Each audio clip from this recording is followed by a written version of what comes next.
देखो आज हम क्या पढ़ने वाले हैं, इम्पोर्टेंट टॉपिक है। आज हमारा है टाइप्स ऑफ ट्रायंगल। ठीक है, तो एक होता है ऑब्ट्यूस एंगल ट्रायंगल, दूसरा होता है राइट एंगल ट्रायंगल और तीसरा होता है एक्यूट एंगल ट्रायंगल। ठीक है, तो अधिक कोण त्रिभुज कह सकते हैं इसको। ठीक है, जिसका एक जो एंगल है थीटा, वो क्या होगा, 90 से क्या होगा, बड़ा होगा। हाँ, ठीक है। दूसरा क्या, राइट एंगल का मतलब क्या है कि जो थीटा है वो 90 हो जाएगा। और एक्यूट का मतलब क्या है, एक्यूट का मतलब है कि तीनों जो है वो 60-60 होंगे। ठीक है, देखो हमने इसका तो पढ़ रखा है कि अगर ये सी है, ये ए है, ये बी है, ये सी है, ये ए है, ये बी, ए बी और सी। देखो जब राइट एंगल होता है तो हमको तो पता है कि A square plus B square equal to C square. तो जब ऑप्टिक्स होता है, ठीक है, जब ऑप्टिक्स होता है सी जो है बड़ा हो जाता है A square plus B square. ठीक है, इम्पॉर्टेंट है बहुत। और जब एक्यूट होता है तो सिंपल सी बात है, जब इसमें बड़ा हो गया तो इसमें क्या हो जाएगा, ये छोटा हो जाएगा।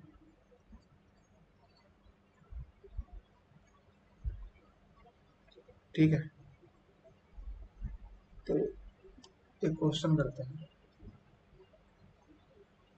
अगर इसमें कोई एंगल दिया हुआ है 3, 4, 5, 8, 9, 6, 4, 8, 10। अब देखो सबका स्क्वायर करो पहले। 9, 16, 25, 64, 81, 36, 16, 84 और ये 100। ठीक है, देखो दो जो छोटी वैल्यू उसको जोड़ दो, कितना आ रहा है, 25। बड़ी के इक्वल है, यानी कि हमारा फॉर्मूला जो बन रहा है वो बन रहा है A square plus B square equal to C. यानी कि ये कौन सा ट्रायंगल है, राइट एंगल ट्रायंगल है। इसको देखें अगर तो सबसे बड़ी वैल्यू है 81। इन दोनों को जोड़ दो, 6 4 10 के जीरो हाथ लग गए, 6 3 9 10, 100। यानी कि इससे बड़ा ये हो रहा है, यानी कि सी स्क्वायर छोटा है A square plus B square. तो बताओ कौन सा ट्रायंगल बन रहा है। इसमें देखो 100 इक्वल टू 6 4 10 के जीरो हाथ लगे, 1 8 1 9 1 10, 100, यानी इक्वल आ रहा है। देख लो, जब इक्वल आता है तो राइट सी बड़ा होता है तो ऑब्ट्यूस, सी छोटा होता है तो एक। देखो यहाँ पे क्या है, सी छोटा है तो ये क्या बन गया, एक्यूट। ये राइट एंगल ट्रायंगल। ठीक है,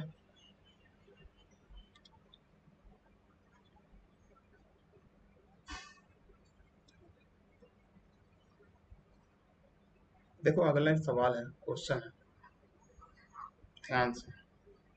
इसमें एक साइड दिया हुआ है 4, 5 और x। पूछा है कि x पहले तो क्या क्या हो सकता है,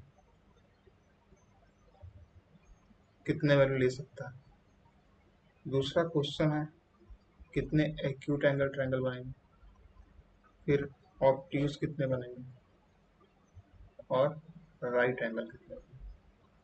तो सबसे पहले हम लोग क्या करेंगे, 4 - 5 x 4 + 5। ठीक, तो ये कितना आ गया 1, ये कितना आ गया 9।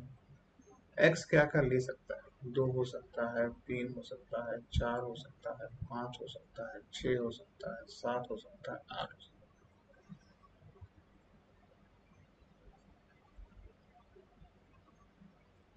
ठीक है,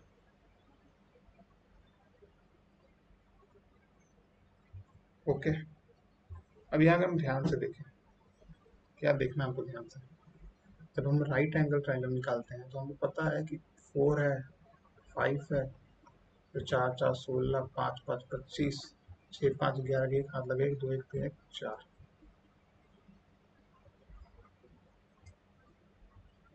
चाहिए होगा 16 और 25, 5 6 11 के हाथ लगे, 2 1 3 1 4, हमें कितना चाहिए, 41 चाहिए। ठीक है, हमारा एक वैल्यू जो है यहाँ पे क्या दिख रहा है, देखो 3 दिख रहा है, लेकिन जब हम यहाँ 3 रख दें तो क्या बन जाएगा, ये 16 9 और 25, तब तो ये बन गया 25 = 25। मेरे कहने का मतलब ये है कि जब 4 5 दिया हुआ है तो इससे कोई बड़ी वैल्यू राइट एंगल ट्रायंगल तब बनाएगी जब वो 40 बनाएगी, जो कि इसमें से आ नहीं सकता। इससे छोटी वैल्यू दी गई है 3, इससे हमको पता है कि ये ट्रिपलेट है, यानी कि राइट एंगल ट्रायंगल तो हमारा एक बन गया। ठीक है, अब हम एक्यूट एंगल निकालते हैं।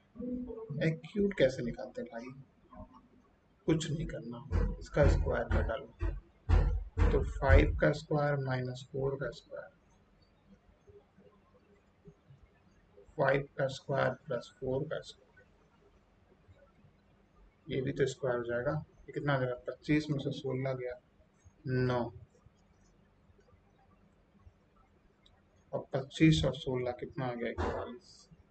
अब इसको अगर रूट डाल दें और इस पे भी रूट डाल दें तो कितना आ जाएगा, 3x, 41 का आधा कितना होगा, 6 छक्के 36 होता है, और 7 7 49 होता है।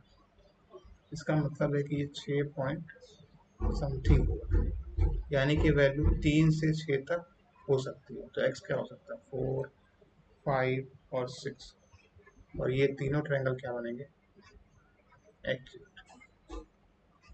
ठीक है, तो 3 हमारे एक्यूट आ गए, एक राइट आ गया, और टोटल कितना है, 1 2 3 4 5 6 7, तो 3 एक्यूट आ गया, एक राइट एंगल आ गया, तो ऑब्ट्यूज कितना बचा, 3। ठीक है, बहुत इंपॉर्टेंट कॉन्सेप्ट था ट्रायंगल का। ठीक है।